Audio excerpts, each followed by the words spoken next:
I want to just get right into it.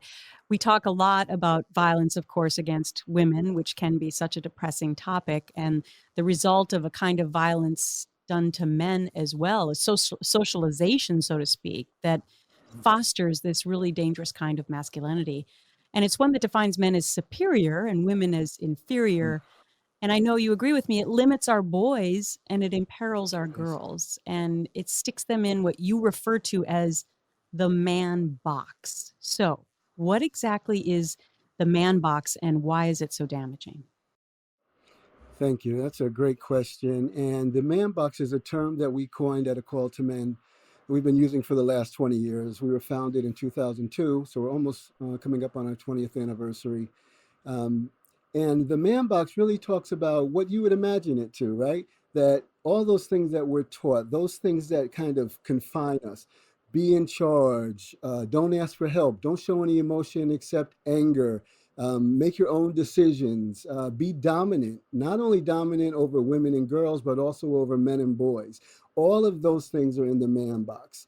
And also what's in the man box is that we're taught, and this is all in the collective socialization of manhood. That's what the man box is kind of an abbreviated term for that, meaning the collective socialization, things that we're taught through our society in this male dominated, sexist, and patriarchal society. There's things we're taught.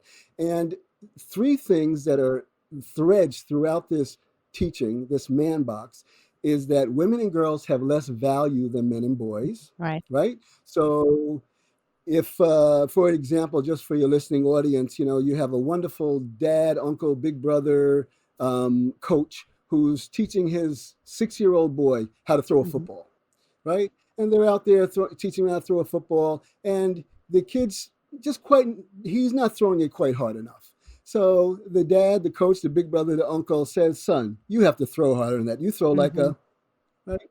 We all know the answer to that. Doesn't mean we believe it, but how do we know the answer? That's our collective socialization, right? And girls throw just fine, by the way, Hmm. right? But what does that 6-year-old boy leave that interaction with that man who he's looking up to, who he's trying to get the approval from? What does he leave? Does he leave thinking that girls are equal to him or less Hmm. than him? Well, less than. How can he not? Right? And we do things like that all the time in our daily life. I have been doing this work for more than 25 years. I ran the largest domestic violence program in the country prior to starting A Call to Men. It was for domestic violence batterers, men who were abusive, 600 men a week, largest in the country here in New York City.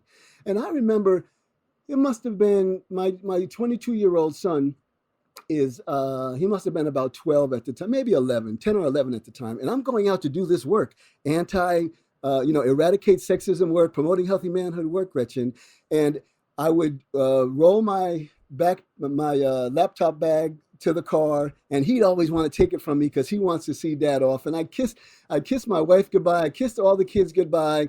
But he, my oldest son now, I would be leaving town, and like any good dad who's leaving town, leans down to his son and says what all good dads say in that situation, doesn't matter how old he is. I lean down to him, and what do you think I said, Gretchen? Okay, son, now You be you, the man of the house. man of the house, you're in charge. You got it, son? I got it, Mm. dad. Well, Gretchen, he doesn't have a thing. What does he have, right? He's 11 years old. But now this is the lesson. So in all that I knew, I'm still doing these Hmm. things.